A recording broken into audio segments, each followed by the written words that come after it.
Hello friend, good morning. কেমন আছেন আপনারা? সব ভালো আছেন তো? আমি তো খুবই ভালো আছি। আমাদের নতুন ব্লগে তোমাদের স্বাগত জানাই। চলো গাইস দেখাই তোমাদের কিভাবে মাদুর কাঠি থেকে খাঁচি থেকে কেমন কাঠি বের হয়। হ্যাঁ, এইটা হলো আমাদের কাঠি বাড়ি। দেখো গাইস, এইগুলো হচ্ছে কাঠি।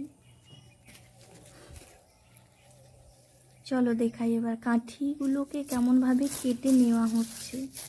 এই এই এই যন্ত্রটির সাহায্যে কাঠিগুলো কেটে নেওয়া হচ্ছে, দিয়ে এইগুলোকে ঝোড়া হচ্ছে, যে ছোট ছোট কাঠিগুলোকে বের করে দেওয়া হচ্ছে। তারপর গাইস কাঠিগুলোকে, এর যে মাথাটা আছে না, ওইগুলোকে টুকে বের করে নেওয়া হচ্ছে, দিয়ে ঝুড়ে এগুলো পরপর সাজিয়ে দেওয়া হচ্ছে।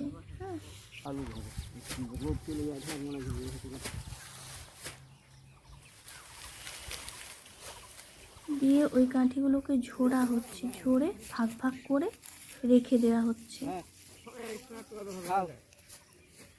দিয়ে গাছ তারপর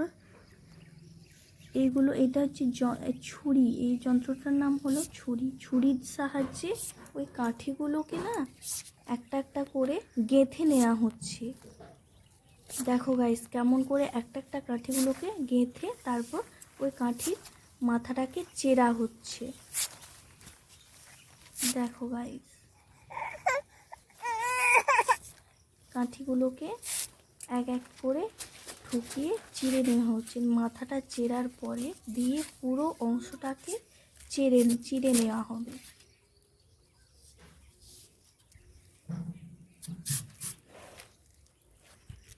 দেখো গাইস কেমন ভাবে চেরা হচ্ছে। বুঝতে হবে।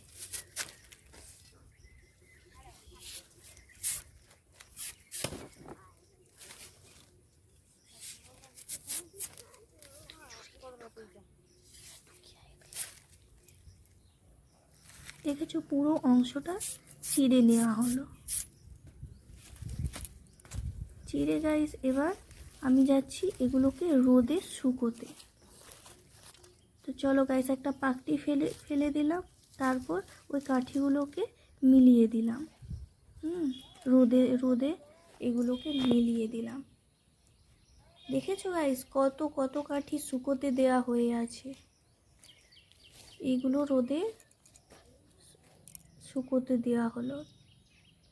দেখেছো গাইস, এগুলো রোদে শুকোনোর পর শুকোতে দেওয়া হয়ে গেছে গাইস। তো গাইস এই ব্লগটি এতটাই পর্যন্ত, পরে আসছি অন্য ব্লগ নিয়ে। ভালো থাকবেন, সুস্থ